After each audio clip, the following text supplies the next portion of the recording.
Hello అండి అందరికీ welcome to హరిమోనిగాస్ cooking channel.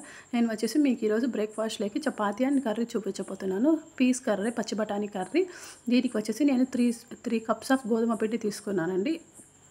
1 కప్కి 1 spoon oil చొప్పున 3 స్పూన్స్ ఆఫ్ ఆయిల్ తీసుకున్నాను. సాల్ట్, తెల్ల నువ్వులు నేను కంపల్సరీ వేస్తానండి, ఎందుకంటే ఐరన్కి చాలా మంచిది. రోజు మనం నువ్వులు తింటే చాలా మంచిది అంటారు కదా. సో నేను ఎప్పుడు చపాతీ చేసినా యాడ్ చేస్తూ ఉంటాను. నెక్స్ట్ వచ్చేసి నేను చపాతీ కూడా హాట్ వాటర్ యూస్ చేస్తానండి. హాట్ వాటర్ యూస్ చేస్తే చపాతీ చాలా సాఫ్ట్గా వస్తుంది. వాటర్ ఎప్పుడు అన్నీ ఒకటేసారి యాడ్ చేయకుండా కొంచెం కొంచెం బ్యాచెస్గా వాటర్ యాడ్ చేసుకుని సాఫ్ట్గా తడుపుకోవాలండి.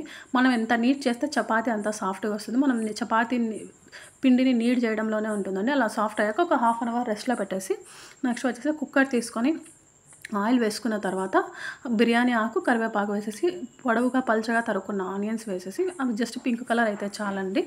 పింక్ కలర్ అయ్యాక లో ఫ్లేమ్లోనే వేపుకోవాలండి. లో ఫ్లేమ్లోనే పింక్ కలర్ అయ్యాక నెక్స్ట్ వచ్చేసి మనము టొమాటో యాడ్ చేసుకోవాలండి. టొమాటో కూడా పల్చగా కట్ చేసుకోవాలండి. దీనికి టొమాటోస్ కొంచెం ఎక్కువగా పడతాయి. నేను 4 టొమాటోస్ యాడ్ చేశాను, 4 మీడియం టొమాటోస్. ఇలా పింక్ టర్న్ అయిన తర్వాత నేను 4 మీడియం టొమాటోస్ యాడ్ చేసుకున్నానండి.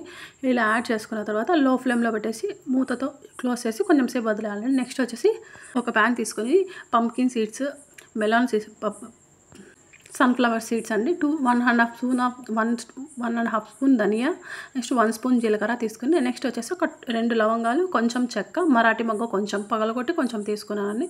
ఇవన్నీ లో ఫ్లేమ్లో మాత్రమే డ్రై రోస్ట్ చేసుకోవాలండి. నెక్స్ట్ వచ్చేసి ఇవి కూడా మగ్గిపోయిన తర్వాత బఠానీస్ ఓవర్ నైట్ సోక్ చేసి పెట్టుకుంటాం కదా, అవి వేసేసి నాకు వచ్చేసి 200 గ్రామ్స్ పట్టాయండి. ఒక 5 మెంబర్స్కి సర్వ్ అవుతుంది ఈ కర్రీ. ఇలా అన్నీ వేసుకునేసి మీడియం ఫ్లేమ్లో ఒక 5 to 6 విజిల్స్ రానిస్తే బాగా కుక్ అవుతుందండి. సాల్ట్ కూడా వేసుకోవాలి. బఠానీకి సాల్ట్ ఇప్పుడే వేస్తే చాలా బాగుంటుంది కర్రీకి టేస్ట్. నెక్స్ట్ వచ్చేసి ఒక మిక్సీ జార్ తీసుకునేసి అల్లము, తెల్లగడ్డ మనం ఆల్రెడీ డ్రై రోస్ట్ చేసుకున్నాం కదా, అవన్నీ వేసేసి మెత్తగా పేస్ట్ చేసుకోవాలండి. చేసుకున్న తర్వాత నా క్లిప్ మిస్ అయిందండి. ఇలా కుక్ అయిన తర్వాత అవన్నీ యాడ్ చేశాను నేను. అవన్నీ యాడ్ చేసి ఇలా కుక్ అయిన తర్వాత సర్వ్ చేసుకోవాలండి. అంతే. Thank you. Subscribe to my YouTube channel. Thank you.